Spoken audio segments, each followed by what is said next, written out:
Discussing the treatment of coronary artery disease is heart-centered cardiologist Dr. Kantaros. Dr. Kantaros, how is coronary artery disease treated?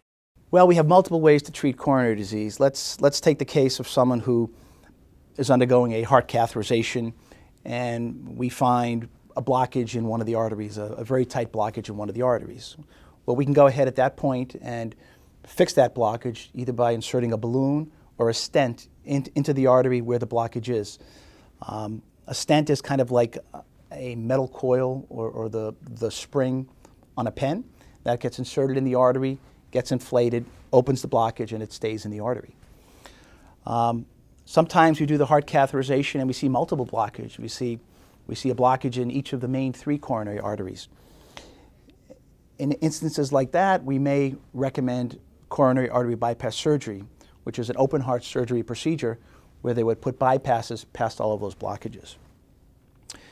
In the case of a patient who comes in with sudden onset of chest pain, having a heart attack, they come right to the emergency room, and it's imperative that once they begin having those signs and symptoms of a heart attack, that they seek immediate medical attention, because a heart attack is caused by an acute or an immediate occlusion of one of the coronary arteries. So all of a sudden, blood flow stopped down that artery, feeding that part of the heart muscle. So it's imperative that they get to the emergency room as quickly as possible so we can get that artery open and restore normal blood flow to the heart.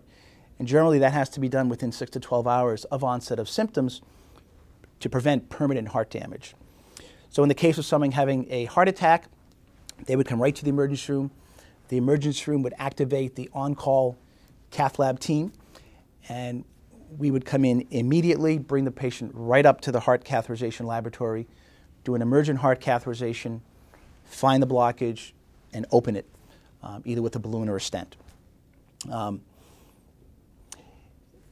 In patients who have coronary artery disease, not all of them need to be treated with surgery or stents.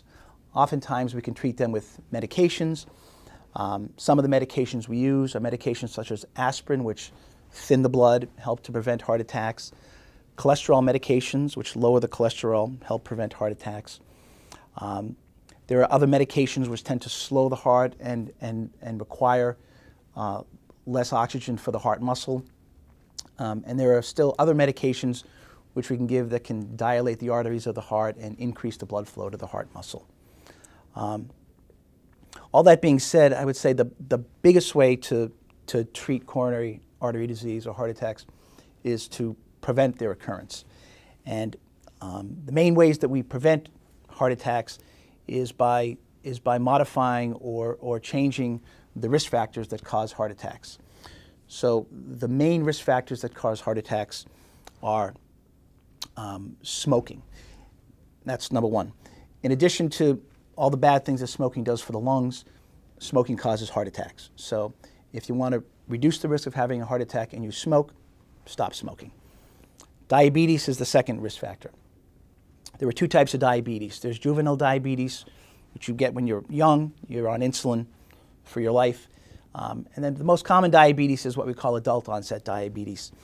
People who get diabetes when they're adults, generally that's due to poor diet, obesity, and lack of exercise. Actually, it's estimated that 1 of 3 children born today will become diabetics, specifically for those reasons: poor diets, lack of exercise, and obesity.